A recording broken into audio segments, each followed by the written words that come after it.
Hello there, fellow NPCs. I am Carmen Scythe, and today we're starting a new game series. This is Everlasting Summer, and the reason why I chose this game is for two reasons.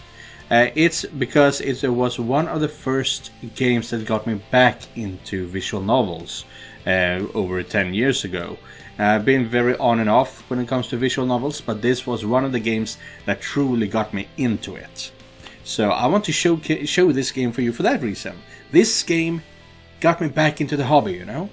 And also, this game has an harem route. And I want to show you how it's supposed to be done, because we all saw what happened in Once in a Lifetime. Everyone just seemed to accept it, that everyone was in love with the MC there. And no one was questioning it. We didn't even see them actually accept it, except for the mother, Carla. She knew, oh, you wanna date my daughters? Oh, you wanna date your teacher? That is fine. And it just was accepted, which is extremely poorly done, I will say that. So I wanted to show you how to play a harem route properly. The thing is, the harem route is a secret ending, more or less, so you have to complete the game 100% before you can get this, the two secret routes of this game. So it's gonna be a long one. I will tell you that right now. So this game was created back in 2014, over 10 years ago now, and by a Russian team. And this is Everlasting Summer, where you are an adult who falls asleep on a bus, and when you wake up, you are a youth again, a teen, and you are here in this Soviet Union pioneer camp, if I remember correctly. Not a Russian pioneer camp, a Soviet Union. So that's what this game is. And that team, let's see here, Russian games, what are they called? Soviet games, yeah. They have made a new game since then. Love, Money and Rock and Roll is what it's called. I've been thinking about playing that as well. I do have it on my wish list, because I did enjoy this game so much. Oh yeah, there's also that. I say I enjoyed this game so much. That is not true. The very first time I played it, when I only played the first playthrough, it was so boring. But then I started using guides to get all the endings, and that's when I found the secret ending and things like that. And it all just worked together. Now I understand why the first playthroughs were so bad, because it was working up towards the secret endings. Kind of like in Doki Doki Literature Club. You need to play the game several times in order to get the correct ending. So that's what we're gonna do. It's gonna be a long run, but I know I'll enjoy it. Let's see if you do too. Now, with all that said, let's go. New game, dear Pioneer. You are on the verge of a wondrous discoveries. The doors of the most wonderful place in the world, our favorite camp, Semyon, have opened before you. You'll remember this session for the rest of your life. Welcome.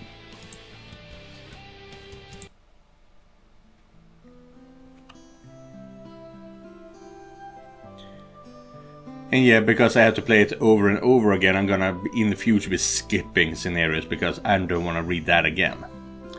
I was having that dream once again. That dream. Same thing every night. But it's all forgotten in the morning, as usual.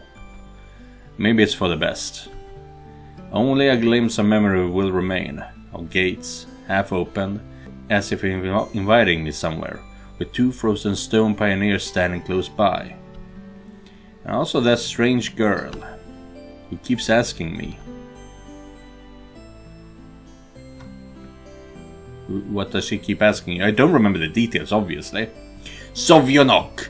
Obviously I don't know how to read Russian, but that's what the game said. Will you come in? Come. But where? And why? And where am I, anyway? Of course, if it all happened in real life, I would certainly have been scared. What else would one expect to feel? But this is just a dream. The same one I see every night. There must be a reason. You don't really have to know where or why to realize something is really happening. I'm not sure if that sentence is correctly spelled, whatever. Something desperately seeking my attention. Since everything that surrounds me here is real. As real as things in my own flat. I could open the gates, hear the hinges creak, brush the crumbling rust away with my hand, inhale the fresh cool air and shiver from the cold. I could, but to do that I would need to pick myself up, take a step, move my hand. But this is a dream. I understand that, but what of it? What does my understanding change? Because here it's just like on the other side of the cracked screen of an old TV, which struggles to fight against static noise and strives to show its audience everything without missing a single detail. But the picture is getting blurry. I must be waking up soon. Maybe I should ask her something. The girl. What's her name? About the stars, for instance. Why the stars, though? I'd rather ask about the gates. Yes, the gates. She would be so surprised. Or better, why the dot over an I was called a tittle, but the dot over a J was called a superscript dot. Okay. Nice letters. As if they don't exist anymore. Still, what do letters, gates and stars have to do with this place? Because even if I'm having this dream every night, which will be forgotten soon anyway, I got to look for answers here and now.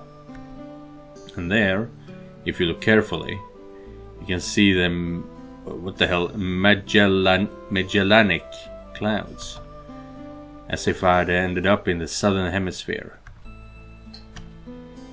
Okay, but this is in Russia, so it shouldn't be the southern hemisphere. So that's interesting. Things are already wrong. In a dream, there are small things that catch your attention. An unnatural color of green grass, impossible curves of straight lines. Impossible curves of straight lines, okay. Or your own distorted reflection. While the real danger, which could put an end to everything right here and now, seems trivial. It's natural, since here you cannot die. I know it for sure. I've done it hundreds of times. But if you cannot die, is there a point in living? I should ask the girl. She's local. She should know. Yes, exactly. I should ask her about the owl, for example. One strange bird it is. Though it doesn't matter. Will you come with me? And every time I have to answer. It's the only way, otherwise the dream will never end, and I will never wake up.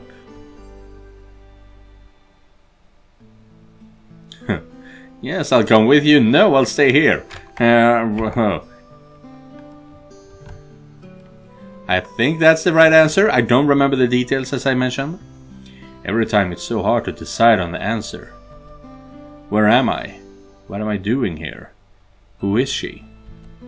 And why does so much of my life depend on this answer? Or maybe it doesn't. It's just a dream after all. Just a dream.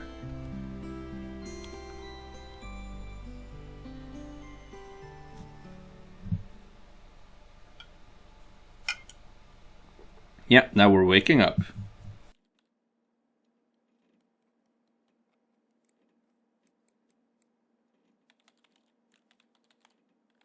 Yeah, you're living in a modern day flat, well, 10 years old by today's standard. What kind of forum are you on, my guy?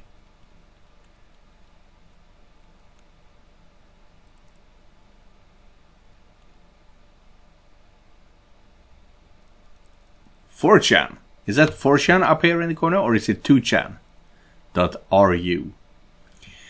The computer screen stared at me as if it was alive.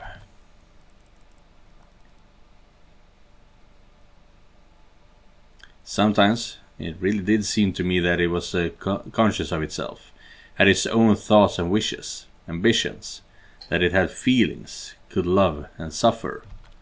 As if in our relationship the screen wasn't an instrument, it was me who was a lifeless piece of plastic and textolite. I have no idea what that is. Textolite, is that like styrofoam? There is some truth in that, probably because the computer provides 90% of my communication with the outside world. A hikikomori, an otaku.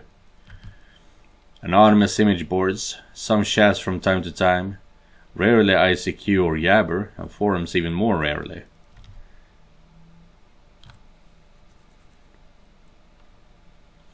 People on the other end of the internet cable simply do not exist.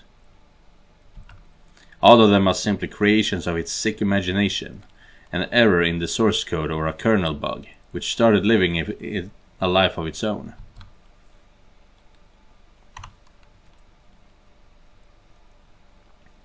Ceiling, I think.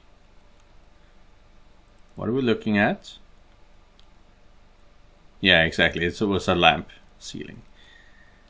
If one looked at my existence from outside, such thoughts would seem crazy, and a psychologist would surely give me a bunch of sophisticated diagnoses, and maybe write me a doctor's referral to a loony bin. Yeah, it's a 10-year-old game after all, loony bin. I don't think you use that word anymore. There's a bit more respect to mental health, after all things considered. A small apartment with no sense of repair or any semblance of order in it, and always the same view out the window on the grey megalopolis, running somewhere day and night. Such are the conditions of my life.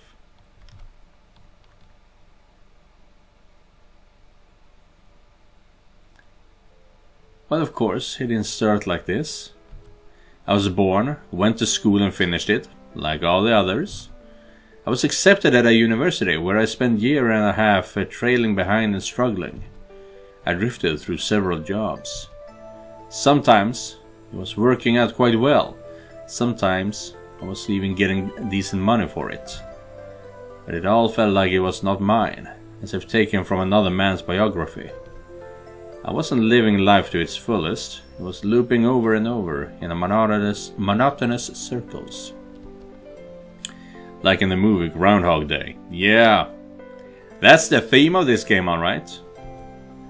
It's just that I had no choice in how to spend my day, and every day repeated itself. The same vicious spiral. A spiral of emptiness, misery, and despair.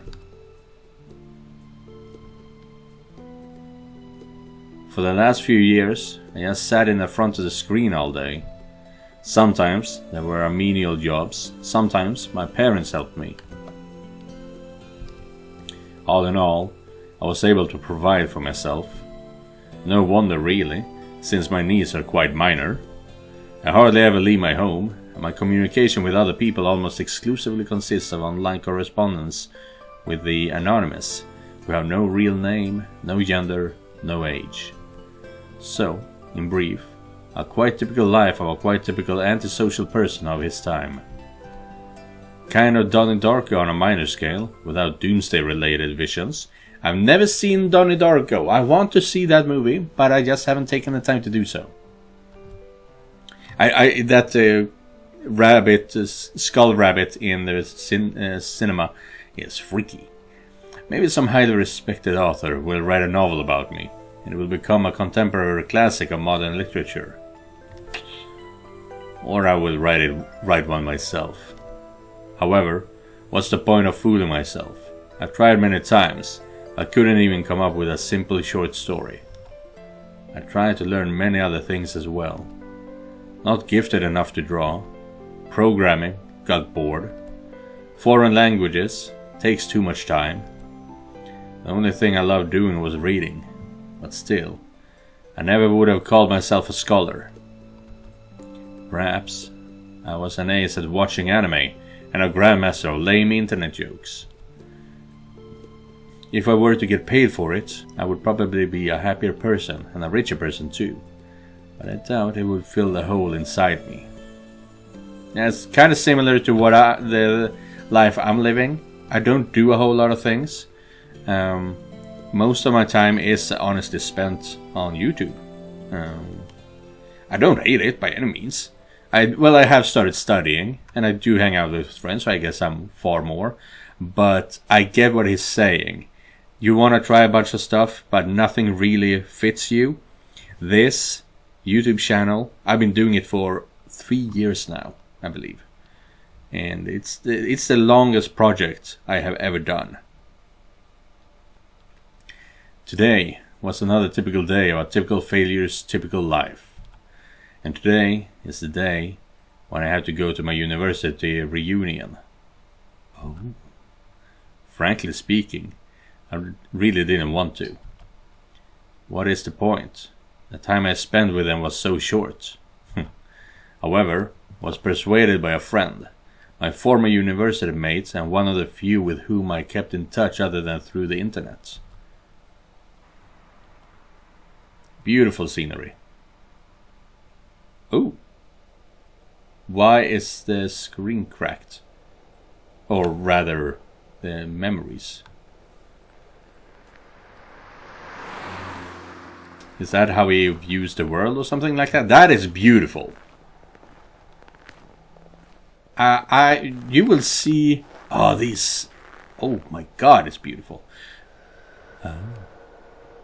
It's kind of quite old. You will see soon that the quality of the sprites and avatars and all that is not as good as these images. So I was kind of worried there that all of it would be kind of bad. But those images were amazing. A frosty evening. Bus stop. Waiting. I never liked winter. Though hot summers is not my season either. It's just that I see no reason to point out any particular time of the year. It doesn't matter much what the weather is outside when you stay at home at 24/7. I love the summer. I'm gonna tell you that. I just love getting out in the basking sun, take off my shirt and just hear the skin sizzle from the rays of the sun, you know? It's awesome. The bus today was running so late that I was about to curse it all and spend my last few hundred rubles for a taxi. The idea of just returning home didn't cross my mind for some reason. As usual, millions of thoughts flew through my head, but there was not a single useful one to seize on. Such a thought that you could bring into existence, give a shape, turn into an idea and put it into practice. Maybe I could start my own business. But where would I get the money from? Or maybe I could go back to working in an office. No way. Maybe I should try freelancing. But what skills do I have, and who would want me after all?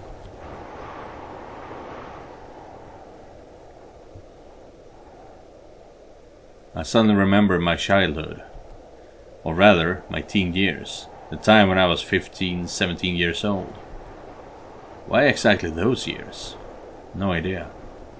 I guess it's because back then, everything was much more simple. It was easy to make decisions. So complicated now and so simple then. Waking up in the morning, I knew exactly how my day was going to pass, and I always eagerly looked forward to the weekend. Then I could get some rest and have time for the things I liked. Computer, football, going out with friends. And then, at the beginning of next week, I'd take up my studies again. Back then, there were no such worrying questions like why, who needs it, what will change if I do it, or what will not change. A simple lifestyle so casual for any normal person and so odd to myself today. That careless childhood age. It was also then that I met my first love. Her appearance and personality have vanished from my memory. Only her name remains, like a brief line from a social network profile, along with the feelings which overwhelmed me when I was with her. Affection, tenderness, the desire to care for her and to protect her. Sadly, it didn't last long. Today, I can hardly imagine something like that happening. I would probably like to meet a girl, but I don't know how to start a conversation. What on earth to discuss and how to attract her? Well, I haven't met any suitable girls for a long time. But where would I meet one anyway?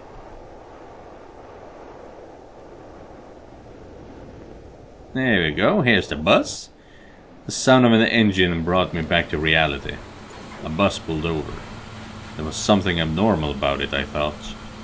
Then again, it doesn't matter. Only the 410 runs this route.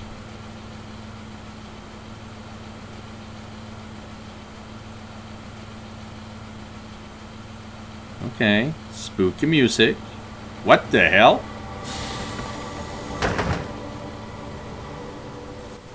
Street lights pass me by. It's as if their cold light sparks inside me, trying to ignite feelings long dead. Or maybe not ignite, just awaken them. Because those feelings, they have been living in me for a long time, slumbering or waking up again. The driver's radio was playing some very familiar tune, but I wasn't listening to it. I was watching the cars passing by through the fogged up window. Because people are always rushing somewhere, chasing something they need, stuck in their own little world. Why would they care about mine? They probably have their own serious problems, or maybe they have much easier lives. You can't know for sure, since all people are different. Or are they? Sometimes someone's action can be easily be predicted, but if you try to look inside his soul, you will only see impenetrable darkness. The bus was approaching downtown, and my thoughts were interrupted by the bright city lights. Hundreds of billboards, thousands of cars, millions of people. I watched this light show, and somehow I got terribly sleepy. My eyes closed just for a moment, and then...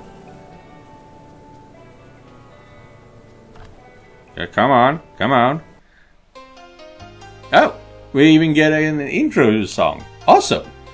Like I said, it was 10 years ago that I played this. I do not remember a lot. Oh, that's one of the girls. I don't remember all the details, but I remember the general story.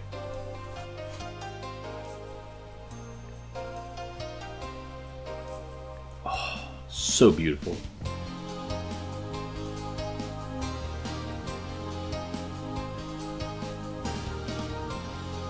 Yeah, exactly. So we have had these absolutely stunning CGs right before this, and then we have this completely different art style, which isn't bad. It's just what could I say?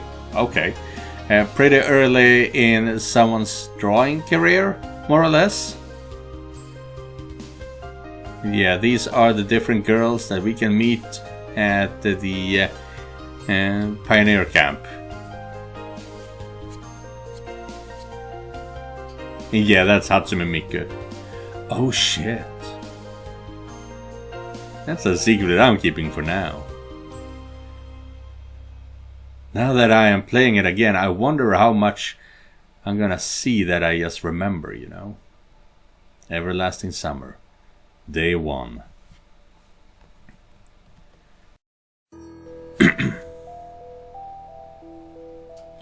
Bright daylight struck my eyes. At first I didn't pay attention, as I wasn't fully awake yet. On their own, my legs carried me towards the door. And our name is Semyon. Damn, looks like I fell asleep and missed my stop. But there was no door.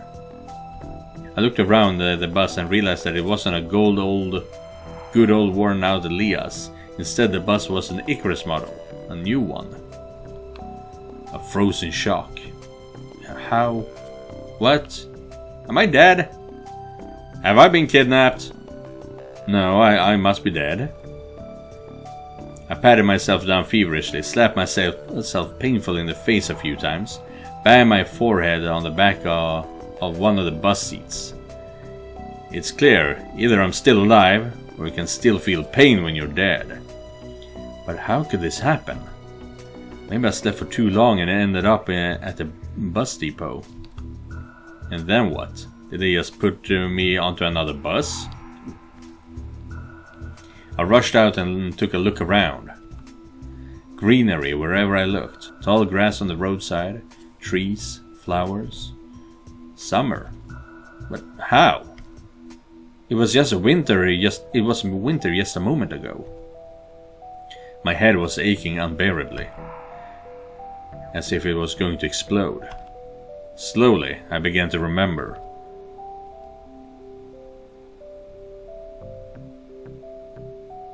What do you remember? Stunning. Absolutely stunning. But what do you remember, boy? A long road was running off into the distance. Forest, plains, fields, lakes, and forest again. I think I was sleeping, but then I could remember all of it. So you're remembering this even though you weren't there for it, you were asleep. And then a gap. Some girl leaning over me. She softly whispered something into my ear. Then a gap again.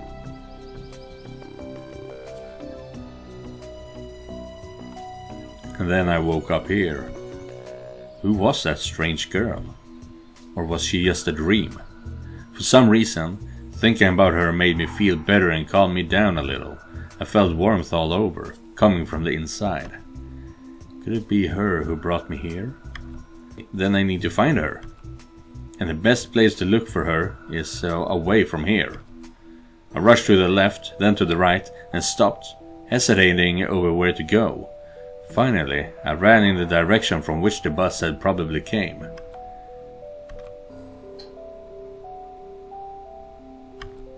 Physical exercises does refresh one's mind. Thoughts become clearer, and it gets a little easier to evaluate the surrounding reality. Not in my case, however. I was sitting on the roadside, wheezing and trying to ease my sore throat by gulping breaths of hot air. In any case, the run did its job. The fear withdrew for a while. Maybe I really am just dreaming. Though recalling my self-harm on the bus. Oh, right, because he was trying to figure out if I was dead and was banging and hurting himself. I immediately rejected the idea. I am neither dreaming nor dead. A narrow road ran through the field and far into the distance. That exact same road from my dream. I must be very far away from home. And it's just not that it was a winter yesterday and it's summer now. It's the whole environment. Of course, summer is usually like this, green and hot, but here everything is not entirely lifelike. Really?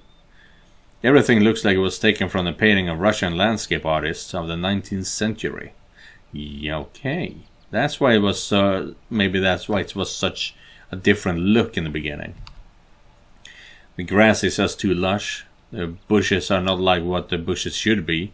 They are so thick that you can't see anything through them. Like treetops, honestly. And the trees themselves. The forest was quite far away, but the trees looked as if they had closed their ranks and were now just waiting for the order to advance onto the fields and plains. I caught my breath and looked at the bus, which was now barely visible. That was a good run. Fear overtook me once again. Those power lines. There must be people here. But what does it mean? In fact, that means nothing at all. Couldn't they have power lines even in hell? I guess, but it's not really necessarily necessary. Roasting sinners over hot coals. That's so last century. I must have reached a point of no return, after which you should either lose your mind completely or finally try to understand what is going on. And while I still have a choice, I should pick the second option. I slowly headed back to the bus. Of course it was scary, but I'm not likely to find an answer in the fields or the woods, and this wretched bucket of bolts is the only kind of link that I have with the real world. And here we are, where we were dreaming in the beginning. I should carefully scout the area. Sovyonok means owlet. Okay. Baby owl. A brick wall and its gates crowned with Sovyonok sign. Statues of pioneers standing on either side, and a road sign nearby showing the bus route number 410. The trip's taking a bit too long today. I smirked. A person may start acting inappropriately in extreme situations. Something like that is probably happening to me now. This place didn't look abandoned at all. No rust on the gates, no damage to the walls. Sovyonok. What could have a name like that? Judging by the pioneer statues, it could be a kid's summer camp. Moreover, it appears to be open. Of course, the simplest explanation, logically speaking, explains nothing at all. The strange girl, the altered bus, summer, the pioneer camp. Thousands of theories went through my mind instantly, from alien abduction to lethargic sleep, from a hallucination to a time of space shift. None was worse than any other. But there was really no way to pick a single one. Then it occurred to me, I can try to make a phone call. I took out my cell phone and dialed the first number from my contact list. But instead of signal strength bars, the screen was showing a thick cross. Alright, there may be no signal in such a remote place. Though I cannot be the only one who came here. Buses don't drive themselves. I examined the bus from all sides and made to make sure that it wasn't a hallucination. Bits of dirt on the bottom, some rust here and there, faded paint and worn out tires. No, this is definitely a very ordinary Icarus. Yeah, exactly the kind of bus which takes you to places beyond your understanding if you carelessly fall asleep. I gave a nervous chuckle. It came out by itself sporadically, because this wasn't the right place or time to laugh. But where on earth is the driver? I cautiously sat down on the curb beside the bus and started to wait. My patience didn't last long. My anxiety seemed to have reached its peak, and I started to go slightly mad. In such situations, anyone would have probably felt something similar. Aliens and parallel universes were gone from my imagination, leaving only void and darkness.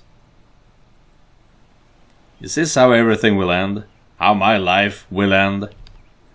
But I wanted to do so much. There were so many things that I had no time for yet. Yeah, and yet you are still locked up in your apartment doing nothing. That's the problem. You want to do a whole lot of crap, but you just can't gather the strength to actually do it, you know. I was overwhelmed by the idea. It was definitely the end. But why? It's not fair. Surely I'm no worse than anyone else. God, why? And we close our eyes. And we're not waking up at home. Tears were burning my eyes unbearably. I curled up and started rolling in the grass. Why? What did I do? Why me? But my cries were only heard by the speechless statues of the pioneers and a bird on a tree, which immediately flapped its wings and took off, crying out something in its own bird language, as if laughing at the idiot who dared to interrupt its after-dinner nap. I was left breathless from weeping, just lay quietly, sobbing occasionally. After a while, I managed to pull myself together. My mind cleared up a bit, as if terror and the fear of death gave me a little break. All in all, if someone wanted to kill me, what is all of this for? It doesn't look like an experiment either. If this is just some crazy coincidence, then there's probably no threat. Anyway, for now it seems there's no danger. The panic was soon gone. Of course, the blood was still pounding in my temples, and my hands were still shaking, but at least I could think clearly now. Right now, there is nothing I can really change anyway. So no matter how much I think or how mad I get, it would only make things worse. Until some actual facts appear, there is really no point in making guesses. In any case, I won't learn anything by lounging about here. The camp, if of course it really is a camp, looked like the only place where people could be, so I decided to go there, and hardly had I reached the gate when a girl came out from behind them, wearing a pioneer uniform. My logic didn't let me down this time. Then again, a pioneer uniform in the 21st century, and then again, a girl here. I froze, unable to take a step. I felt very much like running away. Running as far away as I could from this place.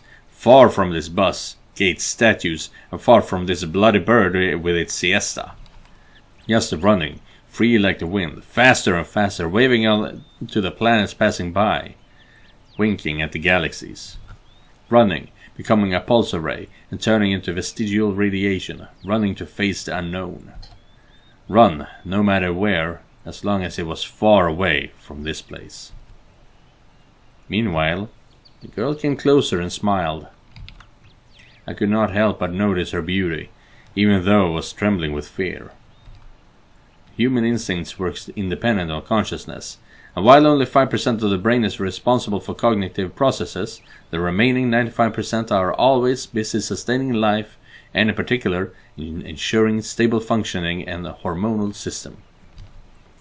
I desperately wanted to get less complicated, and stop thinking in formal quotes from the encyclopedia, though my thoughts appeared there one by one, being stupid, out of place, as if taken from internal monologue of the hero of some junky softcover crime fiction book.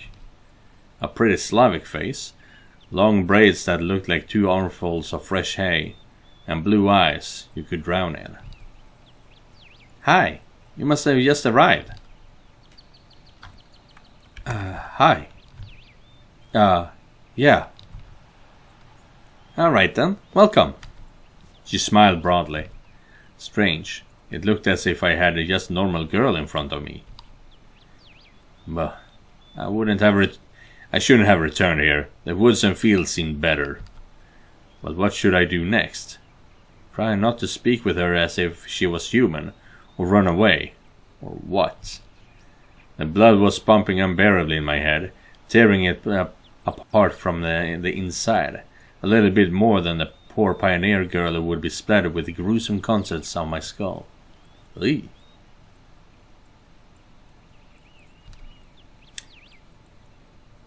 What's so funny about that? The girl looked me over. I sent shivers down my spine and my knees started to tremble. Nothing. Great then. Great. What's so great about that? Suddenly a thought crossed my mind. To hell with it all. Forget about the bus behind me, the fact that it was a winter yesterday and summer today. I wanted to rip off my itchy sweater and just accept that all this is actually happening. Everything as it should be. All this is for the best. Would you happen to know... You should go to our camp leader. She'll tell you everything. Look. You go straight ahead to the square, then turn left. You'll see several small cabins. She pointed at the gates as if I knew what was behind them. Dmitrievna is a patronymic, a derivative of person's father's name, in this case Dmitri. Okay, so like the Swedish names. Put by Russians after the person's first name as a sign of respect for formal address. Okay, not the same. Dmitrievna. Well, you can ask someone where Olga Dmitrievna's cabin is. Got it? Of course I didn't. Well, I got to go now. The girl waved her hand at me and disappeared through the gates. It seemed as if, to her, I was something. I was something ordinary. And all this show with the bus and the travels while awake or asleep were troubling only to me, while everything here is just the way it was supposed to be. Camp leader, pioneer uniform. What, are they doing a historical reenactment here? I hope I won't find Lenin standing atop of an armored car in this square. Not exactly, but even that would not surprise me right now. After standing alone for a while, I headed into the camp. A mere 50 meters ahead, a small one-story house popped out on the left side. And this will, however, be the end for the first episode. I know we didn't get very far in this one, but I am hoping that you will come back for the next video and then the future videos of this, because as I said, this is the game that made me pretty much go back to visual novels all over. So if you want to understand why I love visual novels, do watch this playthrough. But yeah, thank you guys for watching, and thank you Josef for donating directly to my Ko-fi page. If you guys want to help me out, you can do so by clicking the link down in the description. I'll see you guys in the next one, and remember, just because you're not the main character, it does not mean you're not important. Goodbye everyone.